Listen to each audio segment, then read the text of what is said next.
Assalamualaikum warahmatullahi wabarakatuh. Alhamdulillah wassalatu wassalam ala habibillah Sayyidina Muhammad Rasulillah sallallahu alaihi wasallam. Qala Allah subhanahu wa ta'ala, ya ayyuhalladzina amanu taqullaha haqqa tuqatih wa la tamutunna illa wa antum muslimun.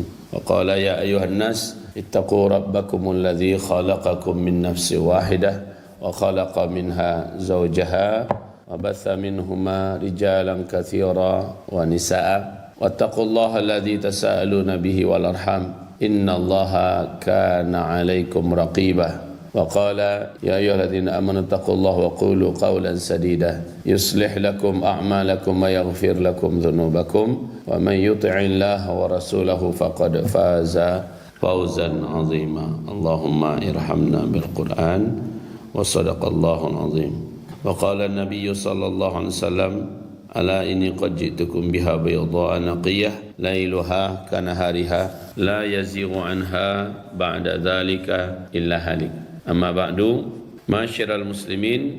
Hadis kita sekarang ini adalah hadis yang ke-39, banyaknya kebohongan dan saksi palsu jilid 2. Kita baca dulu hadisnya dari Amir bin Abdah. Dia berkata, Abdullah bin Mas'ud berkata, inna syaitana la yatamathalu fi suratir rajul. Sesungguhnya setan nanti benar-benar akan menjelma dalam bentuk seseorang ya. Fayatil qaum, lalu dia mendatangi suatu kaum, fayuhaddithuhum bil hadits minal kadhib. Dia datang kepada satu kaum, kepada satu umat, kepada satu bangsa, lalu dia menceritakan satu cerita yang bohong. Fayatafarraquna, akhirnya orang-orang dari kaum itu yang mendengarkan cerita bohong ini berpecah belah, beradu berantam, saling berpisah hati dan berpisah badan. Fayaqulur rajulu minhum, ketika ada pihak-pihak yang mencoba untuk menelusuri dari mana sumbernya, seseorang berkata, sami'tu rajulan, aku mendengar dari seorang laki-laki, a'rif wajahahu, aku kenal dengan wajahnya, wala adri masmuhu yuhaddits, tapi aku tak tahu namanya siapa, tinggalnya di mana, keluarganya di mana. Kalau wajahnya aku masih ingat, dan dialah yang bercerita. Jadi ini dari sumber orang yang tidak diketahui, wajahnya masih ingat sama orang, tapi orang tak sempat nanya namanya siapa. Nah ini adalah para wartawan di hari ini. Kerjaan para wartawan di hari ini. Siapa wartawannya? Enggak diketahui. Udah dimuat aja di berita, di koran, di TV, diberitakan di mana-mana. Dengan berita itu orang pun menjadi berkelahi. Dengan berita itu orang pun jadi bermusuhan. Dengan berita itu antar provinsi dengan provinsi yang lain saling perang. Negara menjadi pecah dan belah dengan berita-berita ini. Lalu ketika ditanyakan, dicari sumbernya, kamu dapat sumber ini dari mana? Anggaplah majalah X, ya, majalah X, koran X, dari TV Anu umpamanya. Nah, siapa yang memberitakannya enggak jelas. Tapi a'rifu, aku kenalnya dari atas nama koran apa, atas nama TV apa. Tapi siapa pemberita wartawannya semacamnya enggak tahu. Dan ini berita, ini cerita memang dicuatkan ke permukaan untuk mengadu domba. Dan kejadian ini yang paling efektif adalah di akhir zaman. Ini yang paling kuat, paling efektif. Dengan adanya internet, adanya media, adanya televisi, adanya teknologi yang canggih yang mengantarkan berita dengan sangat cepat. Tapi sumber beritanya nggak jelas. Maka sebenarnya yang para wartawan yang termasuk yang di posting-postingan, like and share, sumbernya dari mana? Itu juga sering sekali kita tidak bisa mengetahuinya. Pokoknya nampaknya bagus, langsung bagi. Bagus, nampaknya langsung bagi. Ada berita baru, langsung bagi. Tabayun dulu lah. Telusuri dulu sumbernya siapa. Dan kita sebenarnya dalam Islam sudah diberikan bimbingan ya oleh Allah Subhanahu wa taala apabila ada berita yang berita itu isinya menjelekkan kehormatan seorang muslim, apalagi muslim itu mukmin, beritanya menjelekkan, maka perintah Allah, fatabayyanu, wajib kamu tabayyuni dulu, check and recheck, wajib kamu cross check, wajib kamu tabayyunkan dulu, ya, konfirmasi terlebih dahulu, benar enggak ini. Kalau enggak itu, ini sangat berbahaya. Begitu cepat berita-berita menyebar, tidak ada tabayun, akhirnya berita itu akan menjadikan kita berbuat zalim pada orang lain. Antusibu qauman bijahalatin fatusbihu nadimin. Kamu memvonis orang, kamu meletakkan hukum pada orang hanya karena berita yang enggak jelas. Di akhir zaman, berita-berita yang enggak jelas yang bisa mengadu domba dan memecah belah begitu mudah menyebarnya, kata Rasulullah sallallahu alaihi wasallam. Padahal dalam Al-Qur'an surat apa itu? Al-Hujurat ayat 6 ya. Ya ayyuhalladzina amanu in ja'akum fasiqun binaba fatabayyanu. Hai orang-orang yang beriman, kalau ada orang-orang fasik, saya boleh mengatakan semua media mainstream yang ada hari ini itu media-media fasik seluruhnya. Apalagi kalau sempat media itu orang kafir beneran yang punya. Sedangkan muslim yang punya saja sudah disitir oleh kekuasaan agar media ini tidak lagi fair memberitakan, agar tidak lagi jujur memberitakan. Antusibu qauman bijahalah fatusbihu ala ma fa'altum nadimin. Lalu gara-gara kamu langsung mudah percaya dengan berita tersebut, akhirnya kamu memvonis dan menjatuhkan hukum kepada orang yang sebenarnya tidak bersalah. Fatusibu qauman bijahalatin fatusbihu nadimun. Akhirnya kamu menyesal.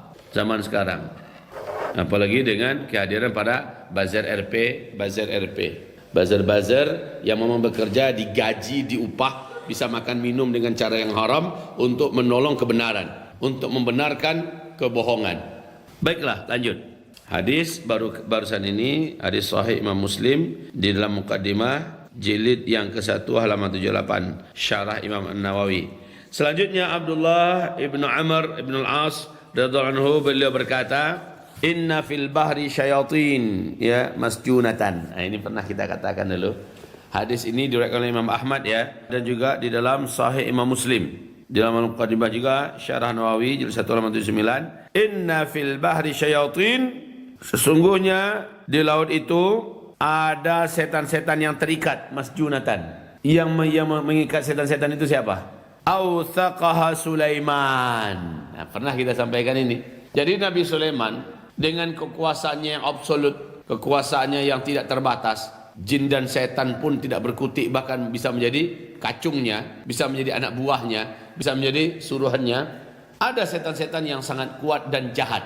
Ada setan-setan yang sangat brutal dan biadab. Setan-setan ini oleh Nabi Sulaiman ditangkap-tangkapi lalu diikat dan diletakkan di laut-laut, diletakkan di tengah laut. Ada yang diserakkan di pulau, ada yang diikatkan di mana-mana. Kemudian yushiku an takhruj.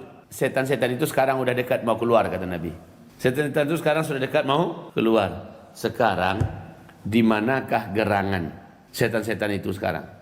Di hadis yang lain Nabi berkata, saat Dajjal nanti lepas dari belenggu yang mengikatnya, maka kerjaan Dajjal yang pertama sekali adalah membebaskan seluruh setan-setan terkuat, setan-setan terjahat yang dulu ditangkap di belenggu oleh Nabi Sulaiman. Setelah setan-setan ini tertangkap, setelah setan-setan ini dibebaskan oleh Dajjal, maka Dajjal sudah agak ringan kerjanya sedikit. Kenapa? Setan ini nggak perlu diarahkan karena dia udah pinter.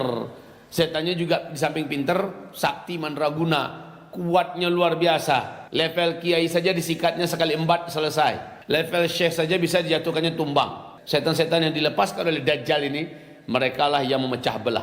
Antum tahu, salah satu jamaah tersolid, terkuat, terbaik dan yang paling lurus ya, menurut yang kami tahu, Jama'atut Tabligh.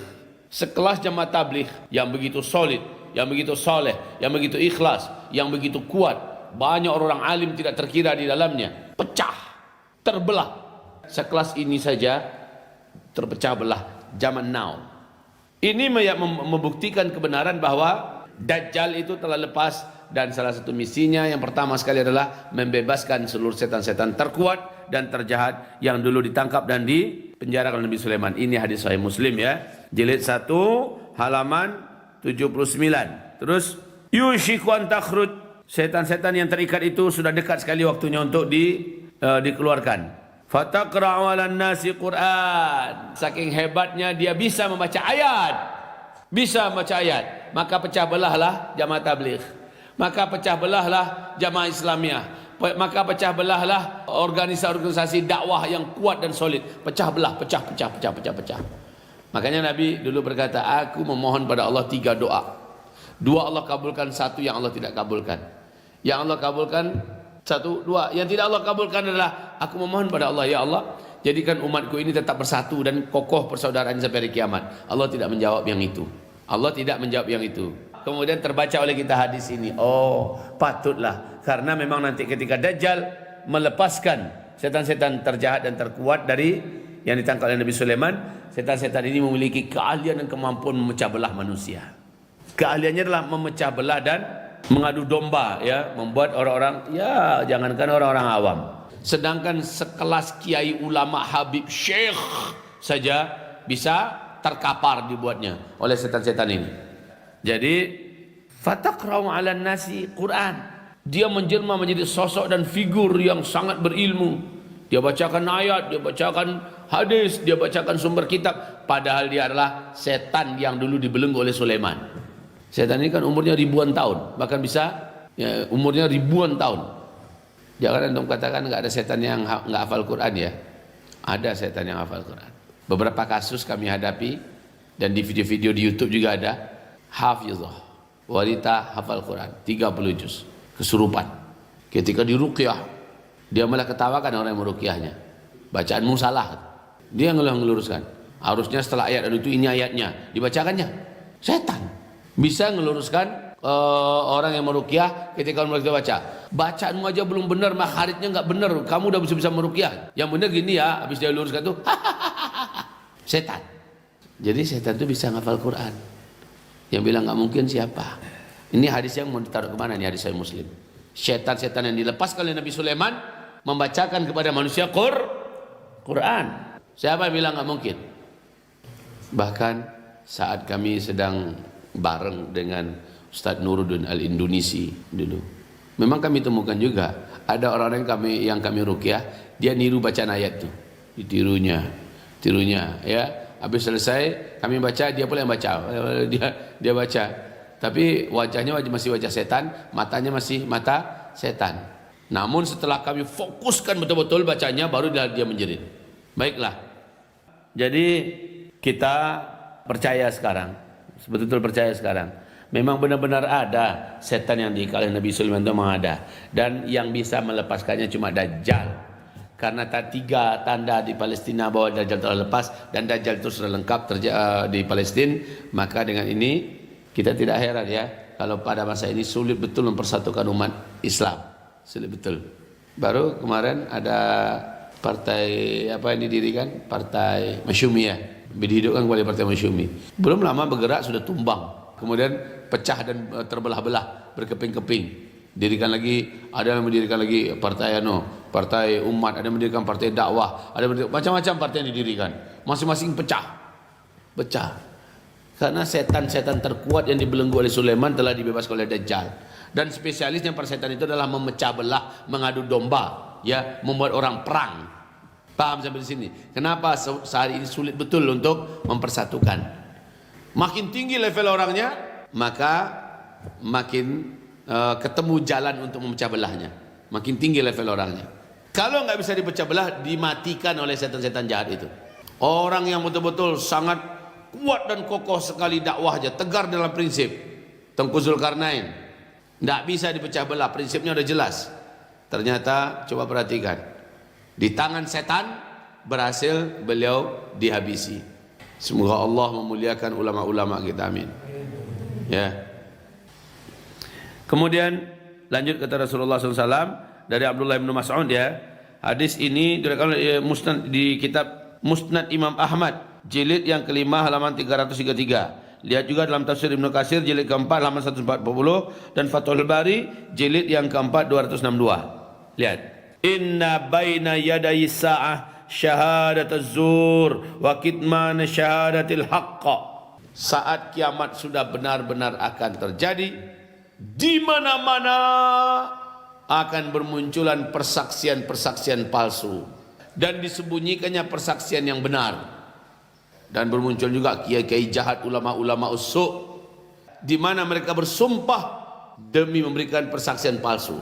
Mereka bersumpah syahadatuz zur di hampir seluruh pengadilan se-Indonesia dan juga sedunia, bermunculan persaksian-persaksian palsu.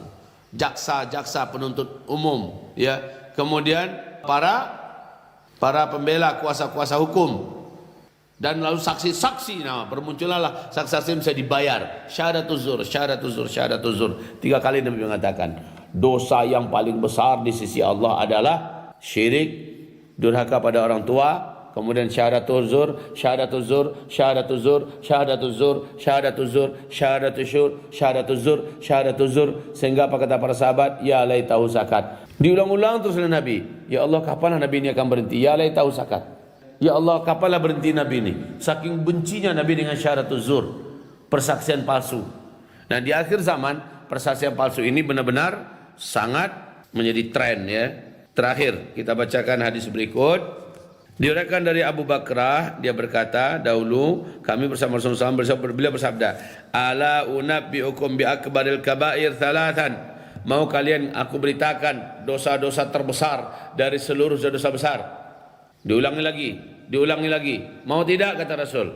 Maka yang pertama kata Rasulullah, al-isyraku billah wa uququl walidain wa syahadatuz zur au qauluz zur, dan seterusnya.